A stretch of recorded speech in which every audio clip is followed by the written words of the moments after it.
Good afternoon, everybody. One thing I can tell you about today is it's hot. Good Lord. I'm listening to my frat brother, so I'm going to try to keep it short. Y'all notice he didn't say that till I got up here, but it's cool. I tell you, I'd love to tell you right now that I'm feeling good and I'm happy. I'm not. I'm still angry. I'm still mad with myself that I'm angry. And I try to limit that, and I try not to think about what happened, because every time I think about what happened, I get more angry. But the good thing is I get to see a crowd like this, and it makes me happy. Now, I'll tell you what else makes me happy is it seems like our country has finally had its road to Damascus moment. After all these years and all these things and all these problems that we have talked about, suddenly it seems like it might have finally hit. And that makes me happy. But my question is, not for the rest of the country only, but for us. Now what are we going to do? Because I always think about the road to Damascus, because for me that was a powerful story when I was coming up and when I would listen to the pastor say it, and I never get tired of hearing the story. You know, it talks about Saul. And Saul, when you really read through the Bible, I mean, Saul's kind of like all of us. You know, when Paul starts writing in the Bible, he kind of grows over the little stuff that he was doing. But Saul was an evil man. Saul took pleasure in persecuting people who were not like him. Saul took pleasure in persecuting people who he felt were changing his country. Persecuting people who, in his opinion, were getting things away from how it was when his fathers were around. Those are Saul's words. Saul participated in the execution of Stephen. Don't forget that. He did a lot of bad stuff, and when he had his road to Damascus moment, he was on his way to go get some more Christians for questioning and potential execution. But then came that blinding light. And then came that voice.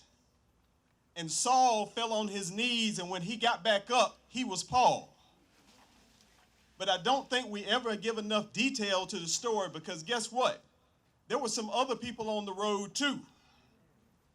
3 other men out there with Saul. They heard the sound.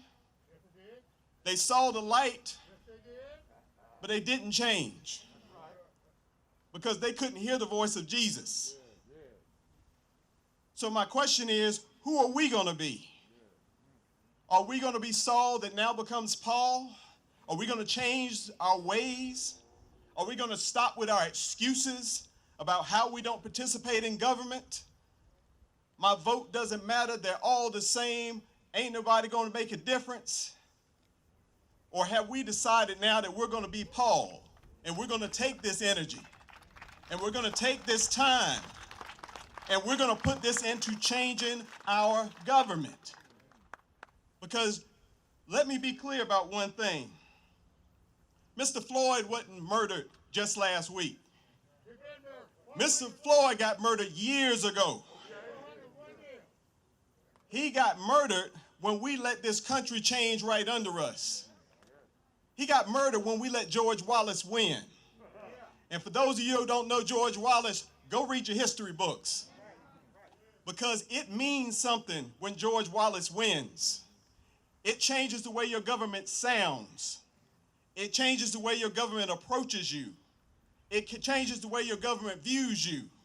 And when we let George Wallace win some years ago, what we did is we took people who at one point in time in our communities were considered outcasts, people who behaved aberrantly, and suddenly we told them they were okay. That was okay to hate people that don't look like you. That it's okay to demean people who don't belong to your religion. That it's okay to treat people different because of something you perceive that doesn't put them in your club.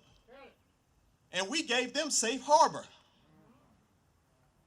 because we elected them to office.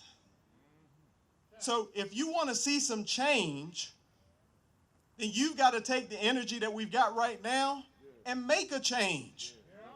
Tell your leaders what's important to you. Because when I hear people talk about George Floyd, we talk about the man that murdered him. We talk about the 3 men that stood around, but all of us stood around.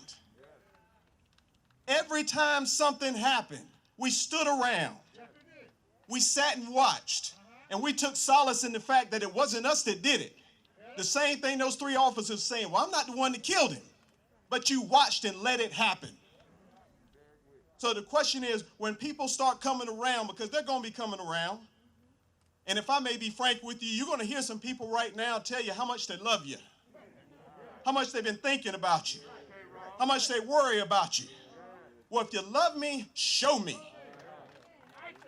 For those of you out here that are married, I don't know about you, but my wife don't want to just hear me tell me I love her. She'd like to see me show her sometimes. So telling people and then going back to your bad ways does nothing. But if you decide that you are going to be Paul, that you aren't going to be the 3 men that got left out the books, whose names don't even come up in the Bible, who we don't even remember. If you're going to be Paul, then this has got to turn to action. Because the murderers of George Floyd came up in a culture. That culture was in their police department, but that culture reflected their community. And that culture was pushed along by their chief. Their chief was hired by their city council. You know who hires your city council? You.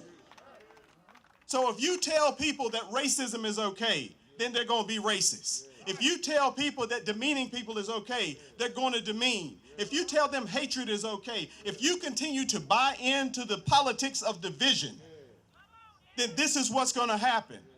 So all I ask you to do is one simple thing. If somebody comes to you talking to you about how much they love you and all they want to do is divide you from everybody else, they don't love you.